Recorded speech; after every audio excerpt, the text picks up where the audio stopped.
Good morning everyone. Welcome to the session on personality development. आज हम discuss करेंगे कि पर्सनालिटी डेवलपमेंट क्या है। देखते हैं आज हम क्या क्या चीज़ें डिस्कस करेंगे। सबसे पहले हम देखेंगे कि पर्सनालिटी क्या है और हम कैसे अपनी पर्सनालिटी को इम्प्रूव कर सकते हैं।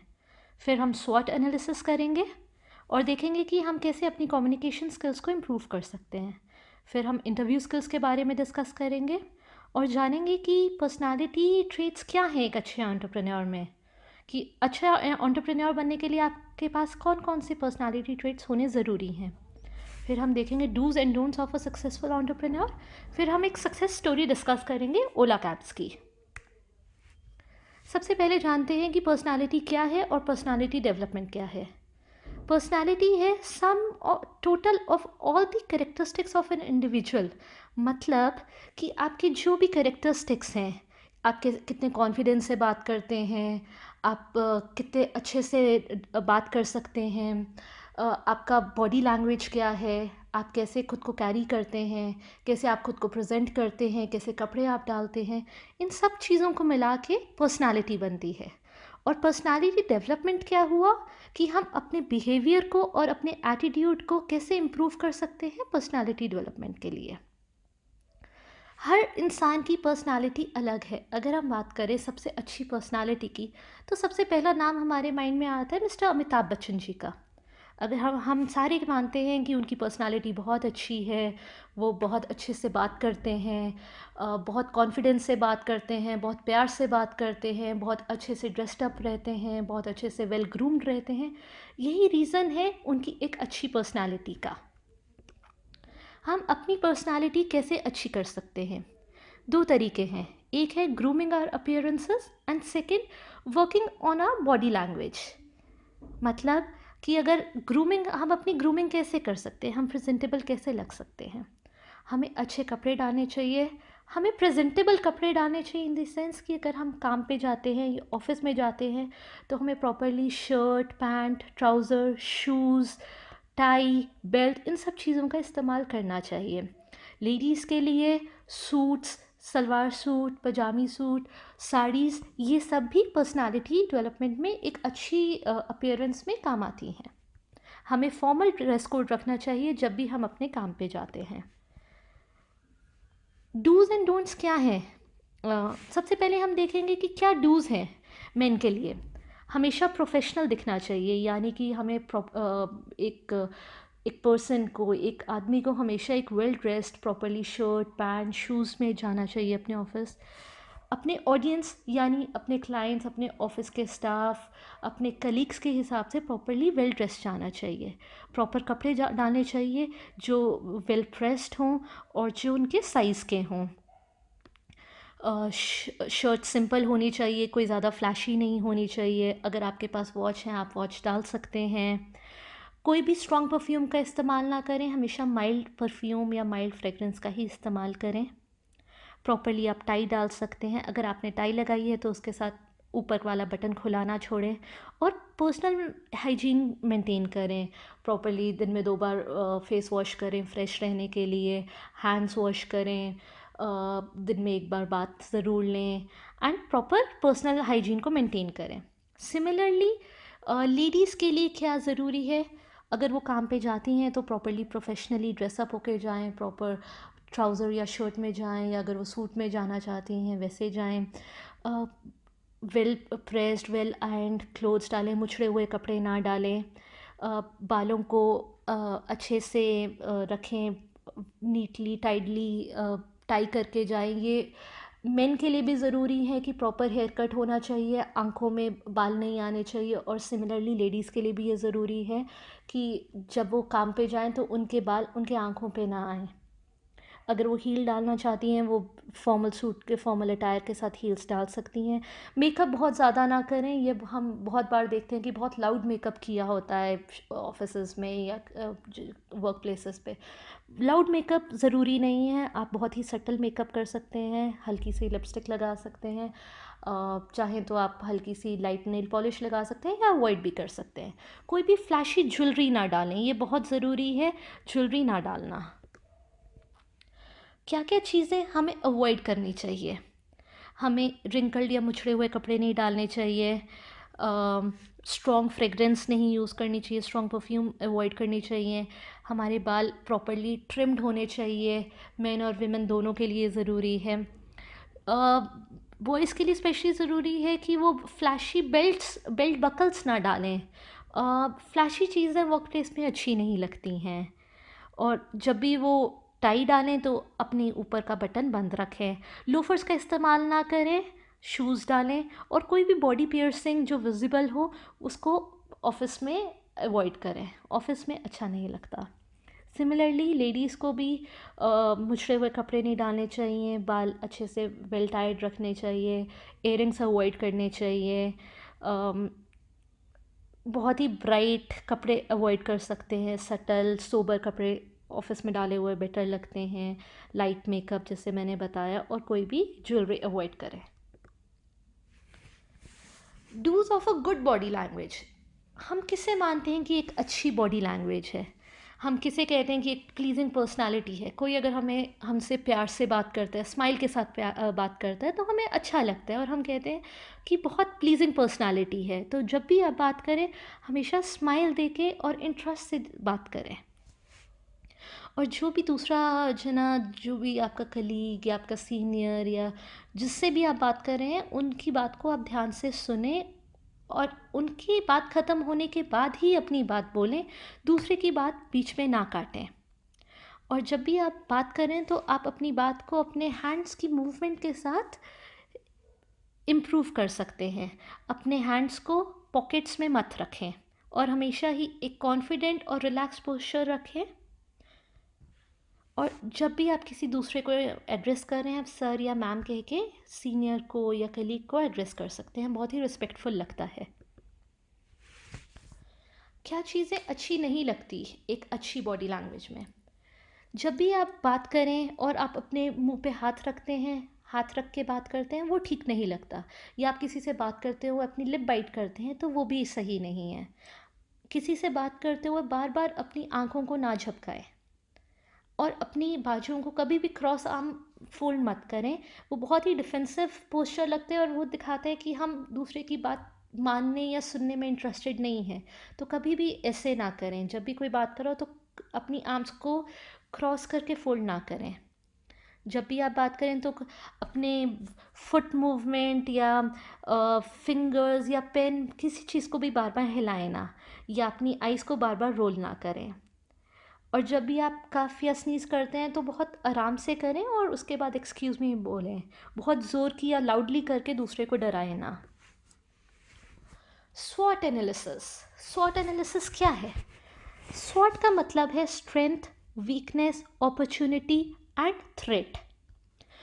तो जब आप प्रिपेयर हो रहे हैं आगे जॉब में जाने के लिए, अपना बिजनेस करने के लिए या अपनी ड्रीम्स फुलफिल करने के लिए, तो सबसे ज़रूरी है आप अपना स्वॉट एनालिसिस करें अपने इंडिविजुअल का। कैसे कर सकते हैं? आप सबसे पहले जानिए कि आपकी स्ट्रेंथ क्या है। आप हार्ड वर्किंग है, ओपन माइंडेड है, थॉटफुल है, या क्या आपकी स्किल्स हैं जो आगे आपको लाइफ में हेल्प कर सकती हैं सक्सेस मिलने के लिए। तो ये तो हो जाएंगी आपकी स्ट्रेंथ्स। इनको आप एक साइड पे एक कॉलम में नोट करिए। फिर आप देखिए कि आपकी वीकनेसेस क्या हैं।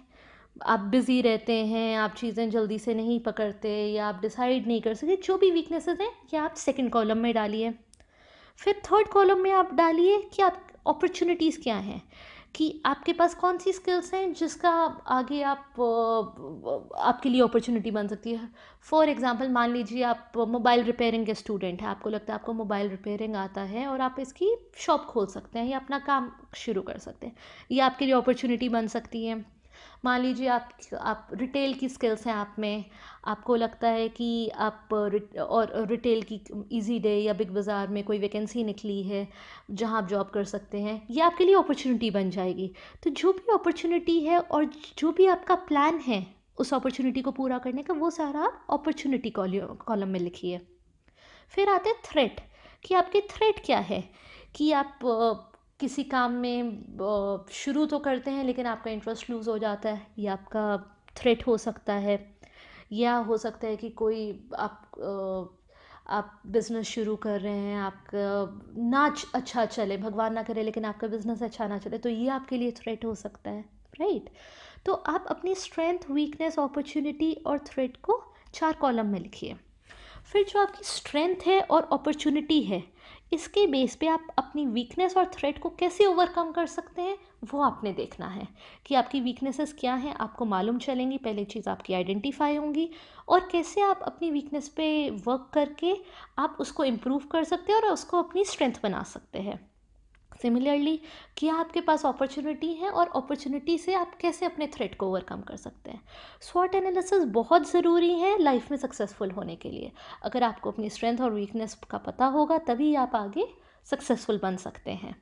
और जो भी आपकी स्ट्रेंथ है, वो आप अपने इंटरव्यूज़ में भी आगे इंटरव्यूअर को बता सकते हैं, वहाँ पे भी यूज़ कर सकते हैं, और आपको मालूम होगा कि आपकी क्या स्ट्रेंथ है और आप कैसे सक्सेसफुल हो सकते हैं।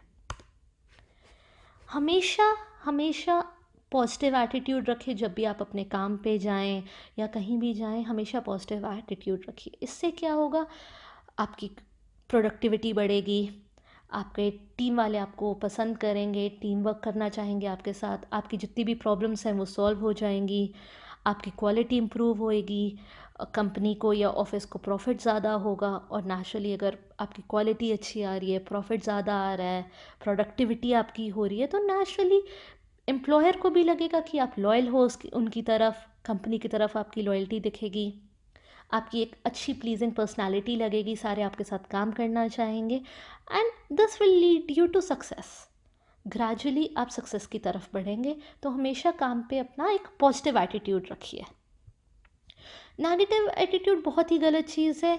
नेगेटिव एटीट्यूड से क्या होता है, एक दूसरे मन में बिटरनेस आती है, एक दूसरे के लिए अच्छे विचार नहीं आते, गुस्सा आता है, लड़ाई होती है, आप खुद भी टेंशन में रहते हैं, दूसरे को भी टेंशन में रखते हैं, आपकी हेल्थ पे भी इफ़ेक्ट आता है, आप बीमार भी हो जाते हो, टेंशन से बीपी बढ़ जाता है, बहुत ही डिप्रेसिंग लगता है। तो नेगेटिव एटीट्यूड का लाइफ में फ़ायदा नहीं है। हमेशा एक पॉजिटिव एटीट्यूड रखिए, लाइफ में भी, घर पे भी और वर्क प्लेस पे भी। कम्युनिकेशन, जब से हम पैदा हुए हैं, अगर आप देखें, हम तब से कम्युनिकेट कर रहे हैं। आप घर पे कम्युनिकेट कर रहे हैं, आप अपने सीनियर से कम्युनिकेट कर रहे हैं, आप अपने कलीग से कम्युनिकेट कर रहे हैं, आप अपने पेरेंट्स से कम्युनिकेट कर रहे हैं। कम्युनिकेशन क्या है? कम्युनिकेशन है transferring of information from one person to another.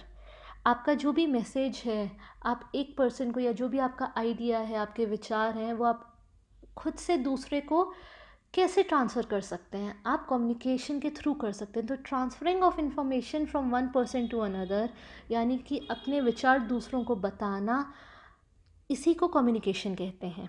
और कम्युनिकेशन लाइफ में बहुत ज़रूरी है, बिकॉज़ ये हर जगह है, घर पे, ऑफिस में, जहाँ जहाँ जाएंगे वहाँ वहाँ आपको कम्युनिकेशन ज़रूरी है। अब कम्युनिकेशन कैसे हो सकता है? वर्बल हो सकता है, फ़ेस टू फेस हो सकता है, रिटर्न हो सकता है, कोई लेटर में हो सकता है, आजकल इलेक्ट्रॉनिक मीडिया चल रहा है, आप मेल कर सकते हो, व्हाट्सएप कर सकते हो, ऑडियो मैसेज भेज सकते हो किसी को, ऑफिस में मीटिंग हो रही है या ग्रुप में मीटिंग हो रही है, नोटिस बोर्ड के थ्रू, टेक्स्ट मैसेजेस के थ्रू, ये सारे मेथड्स हैं कम्युनिकेशन के। और हम अपनी कम्युनिकेशन को कैसे इम्प्रूव कर सकते हैं? सबसे पहले आप जिससे भी बात करें, आप उनको ग्रीट करें, good morning, good afternoon, good evening, time के हिसाब से सबको ग्रीट करें। फिर अपना इंटरेस्ट दिखाएं, जो भी दूसरा जना बोल रहा है, जो भी आपके सामने वाला पर्सन बोल रहा है, उसकी बात को ध्यान से सुने, और हमेशा पोलाइटली ही बात करें, अपनी टोन को इवन रखें। अगर आप बहुत एकदम से बहुत ज़ोर का बोलेंगे या बिल्कुल धीरे बोलेंगे, तो दूसरे को समझने में आपके आइडियाज़ को दिक्कत आएगी। तो हमेशा एक प्रॉपर इवन टोन का इस्तेमाल करें। वर्बल कम्युनिकेशन को अपनी बॉडी लैंग्वेज के साथ यूज़ करते हुए इन्हांस करें। आपके जो भी व्यूज़ हैं, उनको दूसरे के सामने रखें बहुत ही पोलाइट तरीके से। जिससे भी आप बात कर रहे हो, उनके साथ हमेशा आई कांटेक्ट मेंटेन करके चलें, उनकी आंखों में देखते हुए बात करें जिनसे भी बात कर रहे हैं, और जिनसे बात कर रहे हैं उनके लिए रिस्पेक्ट दिखाएं हमेशा। और हमेशा अपने विचारों में इतना ना खोए रहें कि दूसरे की आप बात सुन ना पाएँ या समझ ना पाएँ। और अगर आप किसी से कोई ऑर्डर भी दे रहे हैं, तब भी आप एक बहुत ही रिस्पेक्टफुली और रिक्वेस्टिंग वे में कह सकते हैं, या अगर आपको किसी से गाइडेंस चाहिए वो भी आप ले सकते हैं। तो जब भी बात करें दूसरे की आंखों में देखते हुए बात करें, पोलाइटली बात करें, और अपनी बॉडी लैंग्वेज को अपनी वर्बल कम्युनिकेशन के साथ मेलजोल बनाते हुए बात करें। कौन सी हैबिट्स हैं जो हम डेली लाइफ में हम अपनी रूटीन में ला सकते हैं, जो हमें हेल्प करेंगी अपनी कम्युनिकेशन स्किल्स और पर्सनालिटी को बढ़ाने में? पहला, न्यूज़पेपर को डेली पढ़ें, चाहे इंग्लिश चाहे हिंदी। न्यूज़पेपर डेली पढ़ें, इससे एक तो आपकी जो रीडिंग स्किल्स हैं ये इम्प्रूव होंगी। दूसरा, आपके शहर में, आपके देश में या वर्ल्ड में क्या हो रहा है आपको जानकारी रहेगी। इससे जब भी आप किसी से मिलें या बात करें तो आपको जानकारी होगी, तो आप कॉन्फिडेंस से आप अपनी बात दूसरे के सामने रख भी सकते हैं। उससे आपको कॉन्फिडेंस भी आएगा और पब्लिकली बात करने में हेल्पफुल भी रहेगा। तो न्यूज़पेपर डेली पढ़ें, और जिन भी शब्दों का मतलब ना समझ आए, एक नोटबुक बना लीजिए, उसमें से डिक्शनरी में अपनी डिक्शनरी से देख के उसका मतलब नोटबुक में नोट करते रहें और अपनी वोकैबलरी को बढ़ाएं। हमेशा क्वेश्चन पूछें, चाहे आप क्लास में हैं या किसी से बात कर रहे हैं, क्वेश्चन पूछिए। क्वेश्चन से आपकी जो अंदर की क्यूरोसिटी है, आपको आंसर्स मिलेंगे, आपको इन्फॉर्मेशन और मिलेगी। ये बहुत ही अच्छा है सेल्फ लर्निंग और सेल्फ ग्रोथ के लिए। आपका जो भी पूरे दिन की एक्टिविटीज़ हैं उसका एक शेड्यूल बनाएं कि इतने से इतने आप ये करेंगे, इतने से इतने आप ये करेंगे, इतने से इतने आप ये करेंगे। उससे एक तो आपका सारे काम पूरे हो जाएंगे और टाइम के अंदर टाइम रहते हुए हो जाएंगे, और आपको किसी भी चीज़ का स्ट्रेस नहीं होगा। और हमेशा नई चीज़ों को लर्न करते रहिए। मैंने देखा है कि जब हम 35 ईयर्स की एज क्रॉस कर जाते हैं तो हम ज़्यादातर हो जाते हैं कि हमें तो सब आ गया है या जितना आता है वही सफिशेंट है। बट ऐसा नहीं है। आपको हर एज में, हर टाइम पे जहाँ आपको सीखने का मौका मिले, आप नई चीज़ें सीखें। नई चीज़ें आपको पर्सनली ग्रो भी करती हैं और आपको मालूम नहीं आपको कौन सी इन्फॉर्मेशन या कौन सी नॉलेज कब कहाँ काम आए। तो हमेशा नई चीज़ों को सीखते रहें। अपने कान, अपनी आइज़ हमेशा खुली रखें और नई चीज़ें सीखते रहें। ये सबसे इम्पॉर्टेंट पार्ट है, how to present yourself in an interview. यानी कि जब आप किसी इंटरव्यू के लिए जाते हैं तो आपको खुद को कैसे प्रेजेंट करना चाहिए। सबसे पहली चीज़, आप टाइम से पहुँचें, बी पंक्चुअल। यहाँ तक कि आप 15 मिनट पहले जा सकते हैं, आप वहाँ जाके थोड़ा कंफर्टेबल हो सकते हैं इन्वायरमेंट में, और और ये आपके लिए अच्छा रहेगा, ये आपको एक कॉन्फिडेंस देगा इंटरव्यू के लिए। दूसरा, प्रोफेशनल ड्रेस होके जाइए, यानी कि प्रॉपर हेयर कट ट्रिम्ड होना चाहिए, आपका शेव की होनी चाहिए, प्लेजेंट स्माइल के साथ जाइए, कॉन्फिडेंस के साथ जाइए, प्रॉपर फॉर्मल कपड़े डाल के जाइए और एक करेक्ट बॉडी पोस्चर के साथ कॉन्फिडेंटली बात करिए। जब आप इंटरव्यूअर के रूम में जाने लगें तो नॉक करके पहले डोर को परमिशन लीजिए अंदर आने की। फिर जाते ही ग्रीट करिए, गुड मॉर्निंग, गुड आफ्टरनून, या जो भी टाइम है उसके हिसाब से ग्रीट करिए विद अ स्माइल और पोलाइटली बात करिए। आपको एंग्जाइटी होएगी, नर्वसनेस भी होएगी, लेकिन उन सब चीज़ों को आपको कंट्रोल करके रखना है।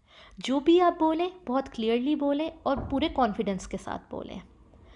अपने इंटरव्यूअर की आंखों में आंखें डालते हुए पूरा आई कांटेक्ट मेंटेन करते हुए बोलें, इससे आपका कॉन्फिडेंस नज़र आएगा। आप इंग्लिश में बात कर सकते हैं, हिंदी में कर सकते हैं, जिस भी लैंग्वेज में आप कंफर्टेबल हैं उस लैंग्वेज में इंटरव्यूअर के साथ बात करें। इंटरव्यू पे जाने से पहले आप कंपनी के बारे में थोड़ा रिसर्च करके जाएं, ताकि जब आप इंटरव्यू में बैठें तब आप इंटरव्यूअर से क्वेश्चंस पूछ सकते हैं आप अपनी जॉब के बारे में या कंपनी के बारे में। एक अच्छा बॉडी लैंग्वेज और एक प्रॉपर पोस्चर मेंटेन करके रखिए थ्रू आउट योर इंटरव्यू। और निकलने से पहले या इंटरव्यू ख़त्म होने के बाद thank you, nice meeting you, इस टाइप के प्लेजेंट वर्ड्स का इस्तेमाल करें। यह आपके इंटरव्यू में बहुत हेल्प करेगा।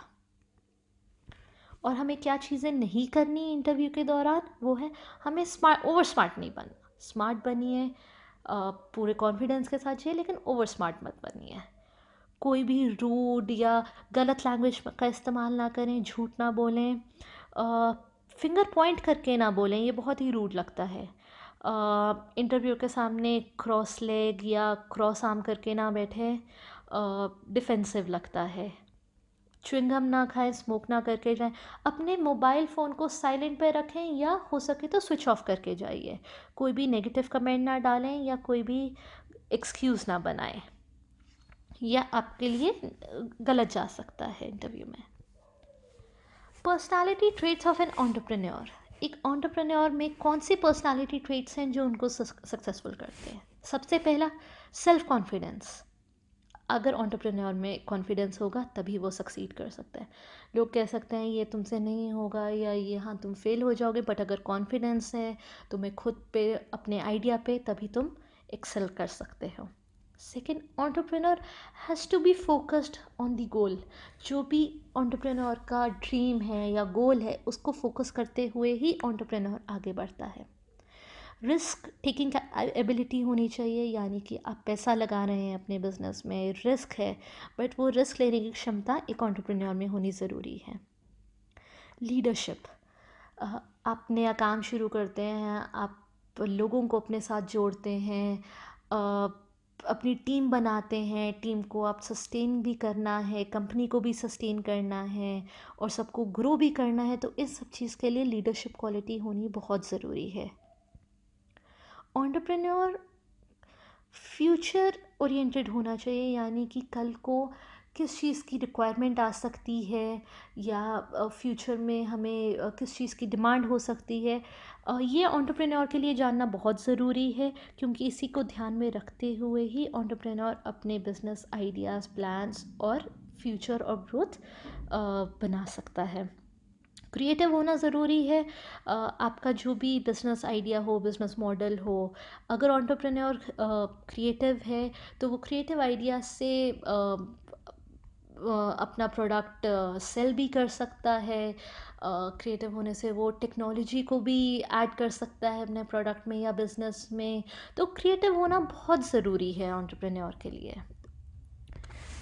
Dos and don'ts of a successful entrepreneur.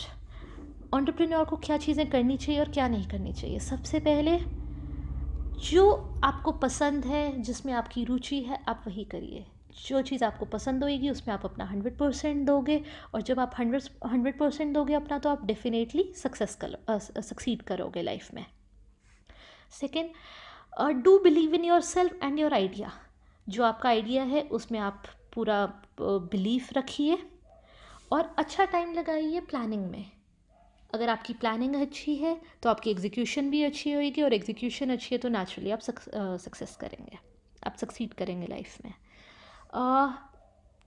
सोचें ज़रूर, लेकिन ड्रीम करना बंद करें और जाके करिए। अगर आपके पास कोई आइडिया है, आपका कोई सपना है, तो आप जाके करना शुरू करो, एक्शंस करो, इम्प्लीमेंटेशन शुरू करो and go and get it.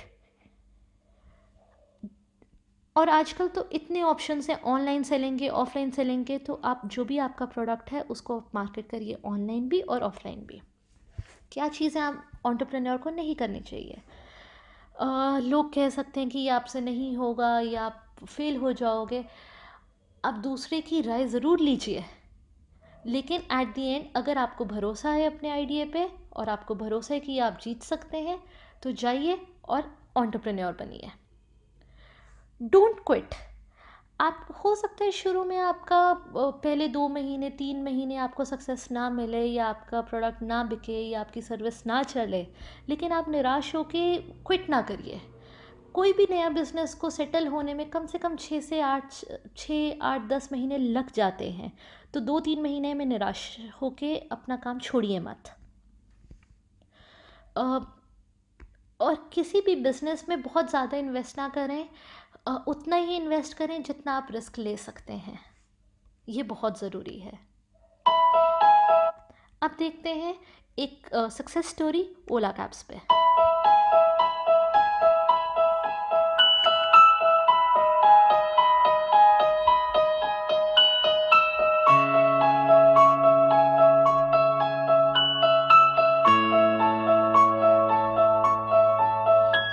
The 29-year-old IIT graduate Bhavish Agrawal is the founder and CEO of India's most popular cab aggregator, Ola Cabs. The company, which has a network across 100 cities and commands 60% of the market share. लेकिन इन सब के बावजूद he remains as grounded as one could be. आपको जान के आश्चर्य होगा that Bhavish still doesn't own a car. He still uses cabs to move about. Anyway, when not crushing his competitors, one can catch Bhavish cycling, playing squash, or doing what he loves the most, photography.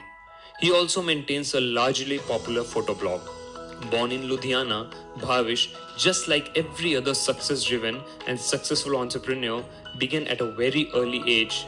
IIT से 2008 में अपना bachelor पूरा करने के बाद he started his career with Microsoft Research India as a research intern and later got reinstated as an assistant researcher.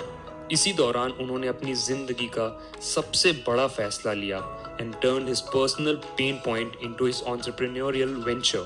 As they say, every problem throws an opportunity. After quitting Microsoft, Bhavish started an online company which dealt into selling of short duration tours and holiday online. Now, while he was at it, he happened to rent a car from Bangalore to Bandipur and had a terrible experience. The driver of the car stopped right in the middle of the road and started renegotiating the whole deal. When Bhavish refused to agree to his terms, driver ने उन्हें बीच रास्ते में ही छोड़ दिया. The entrepreneurial headed Bhavish, instead of winning about the situation or rather the problem, decided to fix it for good. He researched and came to the conclusion that a lot of customers had fallen prey to such situations and were desperately in need of quality cab service. That was when, for the first time, he could vision the amount of potential a cab booking service could have. और कुछ basic calculations के बाद Bhavish changed his business from the earlier mentioned startup to Ola Cabs. Instead of buying and renting out their own cars, Ola Cabs partnered with a number of taxi drivers and added a touch of modern technology to the whole setup, where people could book cars at short notice through their call centers and from their app. The bookings allowed half or full day rental and even outstation taxis. Bhavish received M Billionth Award South Asia 2013 and was also awarded as the Best Startup of the Year by IAMAI. Now the company sports a network of more than 3 lakh cars, which results in 1,50,000 bookings per day. Talking about the innovations, they came up with the plan of charging lesser than an average auto rickshaw by offering cabs at ridiculously cheap prices of rupees 10 per kilometer. Leaving no stone unturned, they also collaborated with autos with the launch of Ola Auto, and they recently launched Ola Cafe. In simple terms, through this service one can order food, grocery, vegetables, etc. and get it delivered to their household.